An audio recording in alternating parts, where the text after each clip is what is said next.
مدد تب آئی جب 313 میدان میں نکلے. کسی کے ہاتھ میں ٹوٹی لکڑی تھی اور وہ 313 حضور کے حکم پہ نکلے تھے. کسی کے ہاتھ میں تلوار ٹوٹی، کسی کے ہاتھ میں ٹوٹی ڈھال تھی، کوئی خالی ہاتھ تھا، کوئی سواری پہ، کوئی پیدل تھا. اللہ اکبر. بدر کے میدان میں جب 313 آئے ہیں، نہتے آئے تھے، حضور نے سجدے میں سر رکھا تھا، رو کے کہا تھا یا اللہ یہ پوری زندگی کی کمائی لے کے آ گیا ہوں، اے میرے مالک اگر یہ مٹ گئے کوئی تیرا نام لینے والا نہیں ہوگا، اگر یہ ختم ہو گئے تو قیامت تک کوئی وحدانیت کا جھنڈا اٹھانے والا نہ ہوگا. اے میرے پروردگار ان کے پاس تو تلواریں بھی نہیں ہیں، ان کے پاس تو نیزے بھی نہیں ہیں، یہ خالی ہاتھ آئے ہیں اور تیرے اوپر بھروسہ کر کے آئے ہیں. خدا کی قسم جب حضور نے رو کے کہا تھا ٹھنڈی ہوا کا جھونکا آیا، حضرت جبریل آئے کہتے آقا مبارک ہو 3000 فرشتے لے کے میں آ گیا ہوں. پھر ٹھنڈی ہوا کا جھونکا آیا، میکائیل آ گئے یا رسول اللہ 3000 فرشتے میں لایا ہوں. پھر ٹھنڈی ہوا کا جھونکا آیا، پھر اسرافیل آ گئے یا رسول اللہ 3000 فرشتے میں لے کے آیا ہوں. پھر جو اگلا جھونکا آیا ملک الموت آ گئے، تم کیوں آئے ہو؟ کہتے یا رسول اللہ یہ سب آپ کی طرف آئے ہیں اور میں آپ کے دشمنوں کی طرف آ گیا. نعرے تکبیر. ذرا دونوں ہاتھوں کو اٹھا کر جواب دے. نعرے تکبیر، نعرے رسالت. علماء اہل سنت مسلک اعلی حضرت جشن غوث الورا کانفرنس علامہ مفتی حماد صاحب قبلہ. نعرے تکبیر. ہاں نوجوان اب میدان عمل میں اترنا پڑے گا، اب کردار کو بہتر کرنا پڑے گا. آئے ہو تاجدار بغداد کی محفل میں، ذرا سچے دل سے بتانا مجھے کائنات کے اندر جتنے بھی سنی ہیں سب بغداد والے کا صدقہ کھاتے ہیں، سب انہی کی خیرات کھاتے ہیں. اور کیوں نہ کہے پھر کھاتے ہیں تیرے در کا، پیتے ہیں تیرے در کا، پانی ہے تیرا پانی، دانا ہے تیرا دانا. اللہ اکبر. یہ تو اس نانا کا نواسا ہے جس کی اپنی شان کا عالم یہ ہے کہ منگتوں کا ہاتھ اٹھتے ہی دادا کی دین تھی توری قبول و عرض میں بس ہاتھ بھر کی ہے. اور جب بھیک ملی ہے تو دنیا نے کہا تھا کون دیتا ہے، دینے کو منہ چاہیے، دینے والا ہے سچا ہمارا نبی. نعرے تکبیر، نعرے رسالت. آئے ہو سے پاک کی محفل میں اب ذرا دل پہ ہاتھ رکھ کے بیٹھنا، دل پہ ہاتھ رکھ کے بیٹھنا. میں آئینہ ہوں، دکھاؤں گا داغ چہرے کے، جسے خراب لگے سامنے سے ہٹ جائے، جسے خراب لگے سامنے سے ہٹ جائے. اور تم نے سنا ہوگا سرکار غوث پاک کے والد جانتے ہو نا، بچپن سے سنتے آ رہے ہیں. وہ یار یہ سنیوں کا مقدر ہے، ہم نے تو چولہے پر بیٹھ کے بھی روٹی کھائی. امی نے اگر کہانی سنائی تو بغداد کے تاجدار کی سنائی ہے. ہم تو وہ نصیب والے ہیں، ہمیں تو ان کا پیار گھٹی میں پلایا گیا. لیکن سن صرف کرامت پہ زندہ نہیں رہ سکتے، استقامت بھی دیکھنی پڑے گی. سبحان اللہ. استقامت بھی دیکھنی پڑے گی. وہ تم نے نہ سنا آپ کے والد کا تقوی کتنا بڑا تھا، دن بھر روزہ رکھتے، رات بھر نماز پڑھتے. وہ ایک دن افطار کے وقت کیا کیا تھا؟ کیا ہوا؟ دریا کے کنارے گئے تھے، پانی کی بھوک تیز تھی لگی تھی، سیب اٹھا کے کھا لیا. اٹھا کے کھایا تھا کہ چھین کے؟ سارے بولے اٹھا کے کھایا تھا.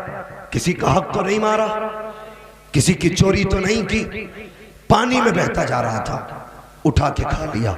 جیسی حلق کے اندر گیا دل نے کہا ابو صالح یہ آ گیا ہے اندر، اس سے خون کا قطرہ بنے گا، قطرہ جسم کو لگے گا. اگر اتنا ہو گیا تو قیامت کے دن اپنے رب کو کون سا چہرہ دکھائے گا؟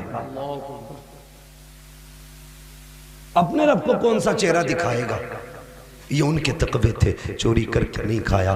مگر میری قوم بتا تو سکی آج کتنے لوگ ایسے ہیں بازار جایا کرتے ہیں، ٹھیلے کے پاس کھڑے ہوئے، مونگ پھلی والے کے پاس بڑھے، ہاتھ بڑھایا، مونگ پھلی اٹھائی، منہ میں ڈالی، کہنے لگے کیا ریٹ دے رہے ہو؟ سنگاڑے والے کے پاس گئے، او یار ہر ٹھیلے پہ گیا، کھاتا رہا، کچھ نہ خریدا، شام تک پیٹ بھر کے واپس آ گیا. تجھے کیا لگتا ہے کیا یہ جائز ہے؟ یہ تو بازار کی کہانی ہے صاحب. کبھی ان کے بارے میں بھی سوچو جو لوگ لوگوں کے حق کھا گئے ڈکار نہیں آئی، غریبوں کا لوٹ کے کھا گئے شرم نہیں آئی، کہتے غوث کا دامن نہیں چھوڑیں گے، زندگی گزر جاتی ہے سود بیاز پہ کام کرتے کرتے لیکن حیا تک نہیں آتی ہے، حرام کے لقمے حلق سے اتارا کرتے ہو، کہتے رسول کا دامن نہیں چھوڑیں گے، مجھے بتا تو سکی یہ کون سا اخلاق ہے، یہ کون سا کردار ہے؟ سود بیاز کے حرام کے لقمے کھانے والوں قیامت کے دن مصطفیٰ کو کون سا منہ دکھاؤ گے؟ اور یار ان کے گھر میں تو تین دن کے فاقے ہوئے ہیں، خدا کے قسم کبھی حرام کی طرف نیت نہیں گئی ہے، انہوں نے فاقے سے رہنا گوارا کیا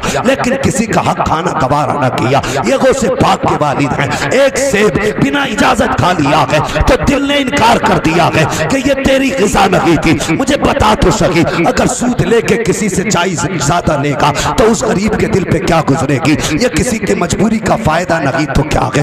آدمی سود کب لیتا ہے، بیاز میں پیسہ ادھار کب لیتا ہے؟ جب مجبوری اس کے آنگن میں آ جائے، جب کوئی راستہ اسے نظر نہ آتا ہو، ایسی صورت میں یہ پیسے والے ظالم لوگ غریبوں کا فائدہ اٹھاتے ہیں اور 10 کے بدلے میں 12 لیا کرتے ہیں۔ مجھے بتا تو سکی آج تو 2 روپے زیادہ لے لے، غریب کام کے لیے تجھ سے بیاز پہ پیسے لے گا اور تجھے خدا کا واسطہ ایک دن مرنا بھی ہے، اگر آج تو نے 1000 کے بدلے میں 1100 روپے لے بھی لیے تو قیامت میں مصطفیٰ کو کون سا چہرہ دکھائے گا؟ اگر خدا نے دولت دی تھی، تجھے پیسے والا بنایا تھا، غریب تیرے دروازے پہ آیا تھا تو سود نہ لیتا، بیاز پہ پیسے نہ دیتا، امتی مصطفیٰ کا سمجھتا، ادھار دے دیتا، خدا کی قسم ادھر غریب مسکراتا ادھر مدینے والا مصطفیٰ مسکرانے لگتا۔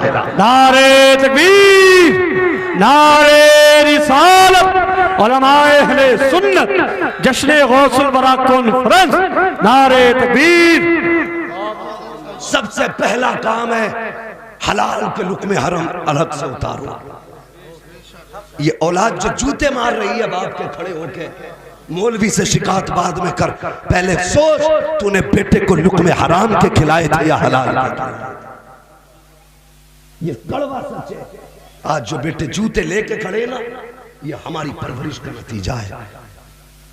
ہم نے کل نہیں سوچا لانے سے پہلے، ہم جو لا رہے ہیں اس کا کیا بنے گا؟ او یار کسی کا دل نہ دکھا، کسی کی مجبوری کا فائدہ نہ اٹھا۔ ہمارا اسلام تو یہ بھی اجازت نہیں دیتا کہ اگر کوئی شخص مجبوری میں زمین بیچنے لگے تو اس کی مجبوری کا فائدہ اٹھا کر کے اصل قیمت سے کم میں پہ زمین خریدی جائے، اور اسلام اس کی بھی اجازت نہیں دیتا تو پھر کسی غریب کا خون چوس کی اجازت تجھے اسلام کیسے دے سکتا ہے؟ لوگوں کا خون چوس کے حج کرنے جا رہے ہیں۔ یہ قوم کا المیات ہے، سب سے زیادہ سود بیاز اب قوم مسلم کے نیچے۔ لوگ بیاز کو مال غنیمت سمجھنے لگے، مرنا بھی ایک دن اللہ کھڑا کرے گا اپنے آگے، سب سے پہلا سوال ہوگا بتا تو نے روزی کہاں سے کمائی تھی؟ کیا جواب دینا؟ وہ یاد رکھ، یہ بھی یاد رکھنا کسی کا پیسہ ناجائز اگر تم نے لے لیا تو یہ توبہ سے بھی معاف نہیں ہوگا۔ کیسے؟ اگر حق کھا لیا ہے کسی کا تو اس وقت تک معاف نہیں ہوگا جب تک حقدار معاف نہ کر دے۔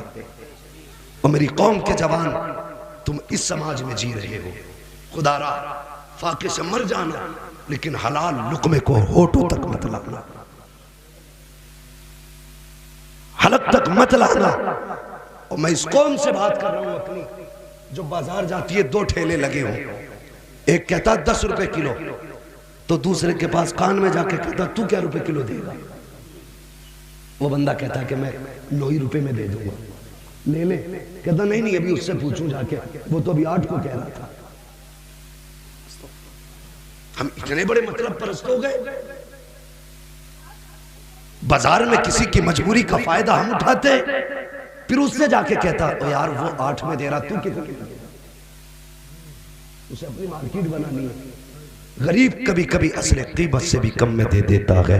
وہ یار سوچ تو صحیح، اگر تو کسی سے سودا خریدنے آیا ہے تو یہ بھی سوچ اس کے بھی گھر میں بچے بیٹھے ہوئے ہیں، اس کے بھی کمائی کا انتظار بچے کر رہے ہیں۔ جب یہ شام کو جائے گا اس کے بھی بچے دوڑ کے آئیں گے، کہیں گے ابا کما کے کیا لائے ہو؟ وہ یار اگر تیری وجہ سے اس غریب کی 11 کی چیز 9 میں بک گئی تو بتا یہ بچوں کا سامنا کیسے کرے گا؟ اگر تیری وجہ سے ایک غریب گھاٹا کھا گیا تو بتا پھر یہ بچوں کو جواب کیا دے گا؟ وہ تمہیں خدا کا واسطہ کسی کو مجبور کر کے سودا نہ خریدا کرو۔ اگر تمہیں پتا ہے کہ چیز گھٹیا ہے، آدمی غریب ہے، اور یار ایک نمبر کا آدمی نہ بن، کم سے کم غریب کے لیے اس گھٹیا کو زیادہ میں خرید لے۔ خدا کی قسم تجھے کیا پتا ہے ادھر غریب کا دسترخوان آباد ہوگا، ادھر اللہ تیری مرنے کے بعد قبر کو روشن فرما دے۔ نعرہ تکبیر، نعرہ رسالت، علماء اہل سنت مسلک اعلیٰ حضرت۔ چلے جاؤ مارکیٹ میں گھومنے، آج مسلمان سے سودا خریدتے ہوئے ڈر لگتا ہے۔ ہاں مسلمان سے سودا خریدتے ہوئے ڈر لگتا، کیوں؟ اس لیے کہ سوچتا ایک ہی گراہک سے دن بھر کی مزدوری نکالنا، ایک ہی دن میں اتنی بڑی بڑی لائٹیں لگا رہی، بہت بڑی بڑی دکان ہے۔ چلے جائیے ذرا رنگ بتانا کیا ہے کپڑے کا، اندھا کر کے بیچ رہے ہیں کپڑا، اور نہ حلال کھا حرام نہ کھا، دھوکہ دے کے تیرا میٹر 2 میٹر بک بھی گیا تو یہ یاد رکھ، جس مارکیٹ میں دھوکہ دے کے لوگوں سے تو پیسے وصول کر رہا ہے، اسی مارکیٹ میں تیرا کفن بھی بک رہا ہے، اسی مارکیٹ میں تیرا کفن بھی ہے۔ ایک دن مرنا ہے، خدا را دھوکہ نہ دے۔ اور باہر لکھ دیتے ہیں خریدا ہوا مال واپس نہیں ہوگا، کیوں؟ گھر جا کے کپڑے کی اصلیت پتہ چل جائے گی، اس لیے نہیں واپس نہیں ہوگا۔ لوگوں کی جیب کاٹ کاٹ کے 3 حج کریے، اور مارکیٹ میں آگے لکھوا دیا ھذا من فضل ربی، اس سے تیری دولت پاک ہو جائے گی۔ لوگوں کی جیبیں کاٹنے کے بعد کیا تم امیر ہو جاؤ گے؟ وقت کا امام حضرت امام اعظم ابو حنیفہ، اگر آج مولوی کاروبار کر لینا تو امامت نہیں کر سکتا، پھر وہ ہماری قوم اسے تانے دیتی ہے، یہ تیرا کام نہیں۔ سن، ہمارے بزرگوں نے بزنس کیا، حضرت امام اعظم ابو حنیفہ کپڑے کی دکان تھی، ایک دن شام سے پہلے دکان بند کر کے چلے۔ کسی نے کہا حضرت اتنی جلدی دکان بند کر دی؟ فرمانے لگے ہاں۔ کہا کیوں؟ کہنے لگے آج بادل آ گیا ہے، دکان میں روشنی کا انتظام نہیں، مجھے ڈر ہے کہیں کوئی مصطفیٰ کا کلمہ پڑھنے والا میری دکان میں آئے اور اندھیرے میں کپڑے کو پہچان نہ پائے، اور اس کو غلط سمجھ کر کے گھٹیا کو اچھا سمجھ کے اگر اس نے خرید لیا تو کہتے ہیں میں قیامت میں اپنے رب کو کون سا چہرہ دکھاؤں گا۔ اور کبھی یہ سوچ کے دکان بند کی